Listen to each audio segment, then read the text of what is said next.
up guys, jumping on today to review this matcha set that I have right here. We are gonna make some matcha with it today, but first I'll show you everything that it comes with. Now you have the bowl right here with the little pour spout, so it's easy to pour your matcha when you're done making it. You have the bamboo whisk, the little rest for the whisk as well. And then you also have the sifter right here. The scoop, this is to help you measure correctly. And then there is this little rest right here for the scoop so that it never is sitting on your countertop where it's going to make a mess and create stains and all of that. They also give you this little cloth that I have right here underneath all of my items. It's really great because it helps keep the countertop clean. It has the soft side on the other side, and then of course the decorative side is the side that you're gonna have facing you. Now before I start, I'm gonna soak my whisk for about a minute in warm water. That is to keep the little spines from breaking. So let's do that first.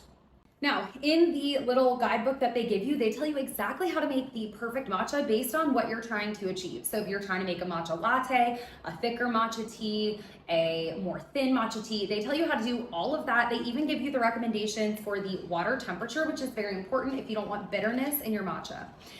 I'm gonna do about 2 little scoops because that is the consistency that I like my matcha. So once you scoop it in there, you're just going to tap to sift your matcha powder.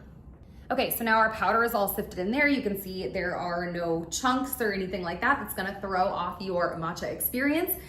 Now we're gonna go ahead and grab the water. Now the recommendation for the water is between 160 and 176 degrees. I actually use this little water heater right here. You just plug it in and it's done in just a couple of minutes, and you can set it to exactly the temperature that you want. Now you're gonna do about 2.5 to 3 ounces of water. So I'm just gonna eyeball it, but you can measure if you want.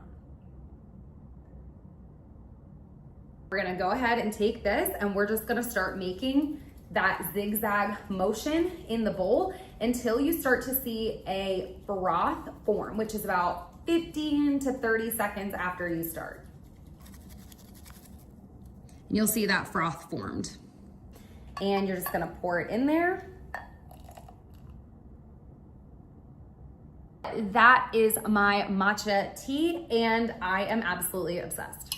And then when you're done, give this a little rinse, get it all cleaned off, put it on there to dry so that it can retain its shape, and you will be ready for your next matcha making session. So if you're in the market for the perfect cute set to make your next matcha latte, or whatever you like, definitely check out this one right here.